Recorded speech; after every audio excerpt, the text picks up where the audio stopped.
brand new SmackDown review, and today we're talking about SmackDown, where we had, I'm pretty sure Miles Bourne, aka Randy Orton Jr., almost taking RKO from John Cena, and we had John Cena get RKO'd once again by the Legend Killer, Randy Orton. But before we do this, a big thumbs up, hit the subscribe button, because I'm on the road to 500 subscribers. We're like, it's there before the end of the year.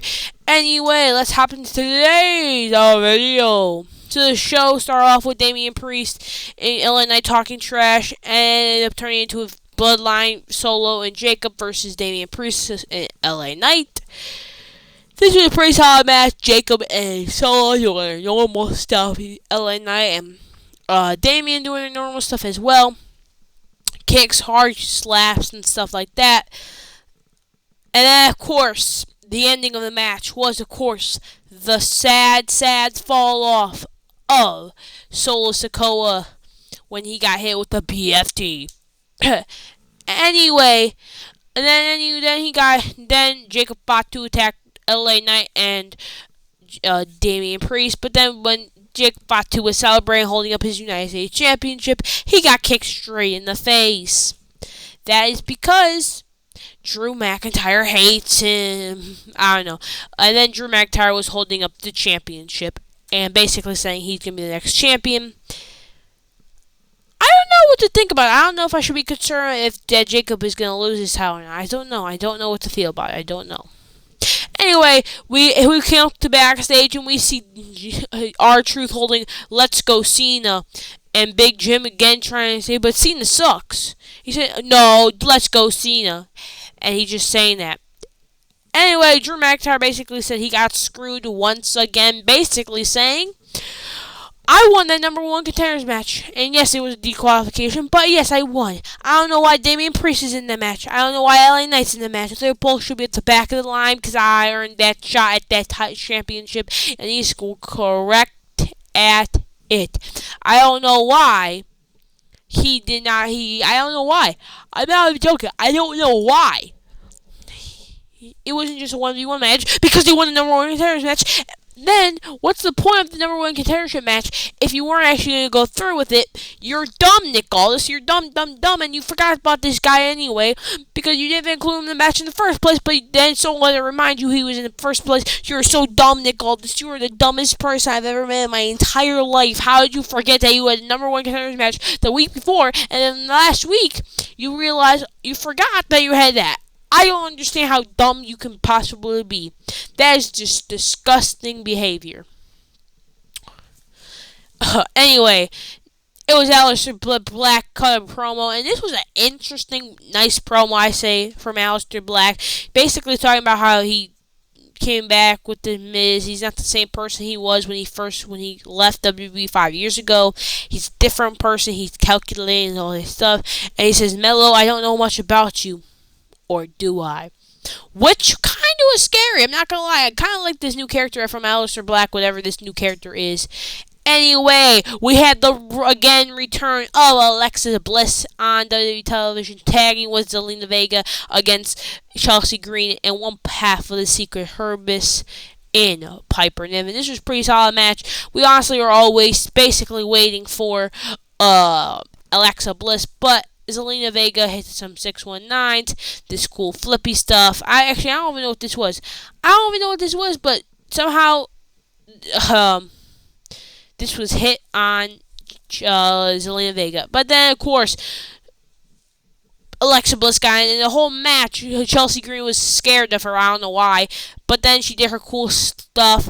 This nice thing, kick to the stomach, twisted Bliss, and then Zelina Vega tried to hit the the Code Red on Piper Niven, but she wouldn't go down. So Alexa kicked her in the face, hit the Code Red, and then did a Meteor off the thing, and then hit the Sister Abigail DDT on Chelsea Green to win the match. And Alexa Bliss and Zelina Vega won the match. This was nice. Finally, good to see Alexa Bliss back on TV after a literal 2 months after Elimination Chamber. We haven't seen basically heard about her, so this is good that she came back. And let me just tell you, she hasn't lost a step in the ring. She got all that ring rust off, even though she was gone for basically 2 years and had 2 matches this year. And honestly, I'm pretty sure Becky Lynch showed up more times this year than her. Not gonna lie to you. Well, that's a crazy problem. Or the same, I don't even know. And she's been back longer. Anyway, enough talking about that. Congratulations on Alexa Bliss and Zelina Vega. But I do think it's going to set up a few between them. I don't know. Maybe I'm tripping. Anyway, Lost Garza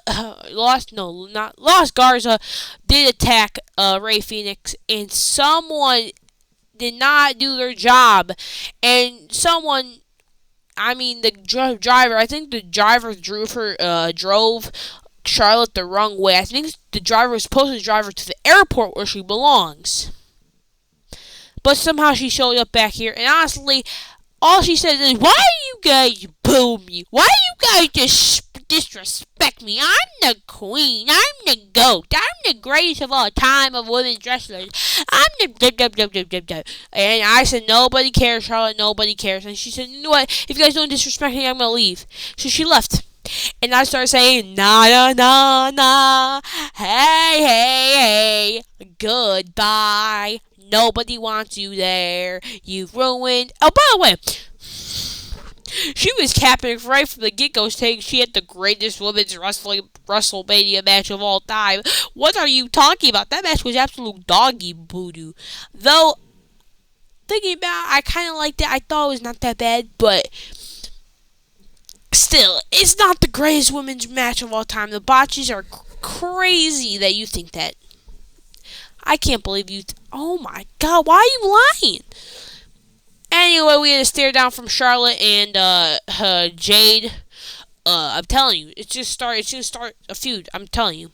Anyway, this is the number 1 contestant match for Tiffany Stratton's women's championship with Nia Jax versus Jade Cargill. This was a pretty decent match. Jade doing her stuff, Nia doing her stuff. The biggest part of the match is when Nia got thrown off the top rope, and then of course Naomi attacked the women's champion, and then Jay got distracted by Naomi because they have a feud, and then Nia Jax took advantage here on the Week Annihilator. Please change Nia's finisher because it just doesn't look as good as it used to be. And then 1, 2, 3, the number 1 contender is Nia Jax. Anyway, the Street Profits. We're talking about how they went through a brutal TLC match until the greatest NXT Tag Team Champions, the greatest NXT Tag Team of all time, Fraxium, comes out. And basically says they want their championship match tonight. And Nick Aldis basically came out and said, no, non-title match tonight. And of course, Nick Aldis is the terrible GM he is, doesn't have a full card book out, so he just made his match again on the fly. Anyway, I'm not going to lie, this was probably the best match of the night. Street Profits versus Fraxium. Fraxium doing their quick, craziest flips of all time and the greatest moves you've ever seen in a day of your life. Then you got the Street Profits doing their thing. And then of course the Street Profits hit their signature blockbuster electric chair thing. And then boom, Axiom with a beautiful super kick, and then Fraxium did their iconic Spanish Fly Phoenix Splash combo, but did not end the match because Tez stepped on Frazier and it landed on Axiom. And then it's a beautiful move, what's it called? Then Axiom hit a golden ratio on Angelo Dawkins, and then Montez went for the frog splash, missed. Then Fraxium set them up for the drop kick into sweeping the legs. 1, 2, 3.